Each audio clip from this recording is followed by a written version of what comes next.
It does become a little bit harder, I think, this time of year for the shore-based angler, just because a lot of those species, do tend to head a bit deeper.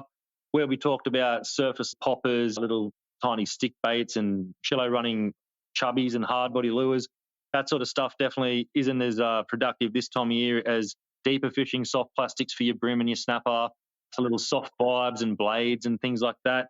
Your flathead that were a really viable target on top water lures and on swim baits and glide baits, you could definitely catch them during the warmer months on those sort of techniques.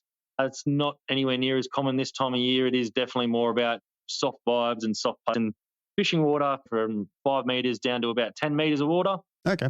Because we were talking inches, weren't we? In the summertime, we were talking about fish being right up on the water's edge, being in amongst those weed beds, a foot of water, 2 feet of water, that sort of stuff. Now we're the other end of the scale. Oh, exactly, yeah. All right, so let's just take a step backwards.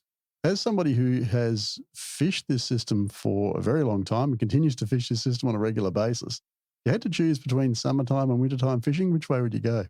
I'm a little bit lazy, mate, and for that reason, I think winter's my favourite time of year, just because you tend to get a lot more of a mixed bag in that these fish all become congregated in the same sort of water depth. So instead of being spread out from anywhere from a foot of water right down to 10 metres, you get the majority of these big flathead that could have possibly been up in the shallows. A lot of them are down deep now. A lot of the bream that were up shallow are down deep now. They're all mixed in with your mulloway and things like that. So for someone like me who really does like to fish soft vibes for jewfish and fish that deeper water, it's a great time of year for me because I can go out there and I can knock over 6 or 8 different species with the exact same technique. I don't have to go up into the shallows and try for a flathead or go for a bream on top water and then go back deep. I can just fish the same vibe all day and catch all these fish in the same area.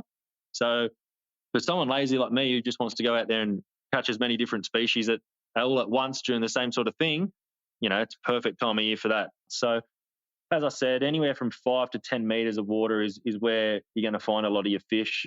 Your bream and your snapper, they like to hang around those rocky areas, weed beds, cockle beds, and particularly your wrecks as well. Both bream and snapper love schooling up on the wrecks this time of year. Yep.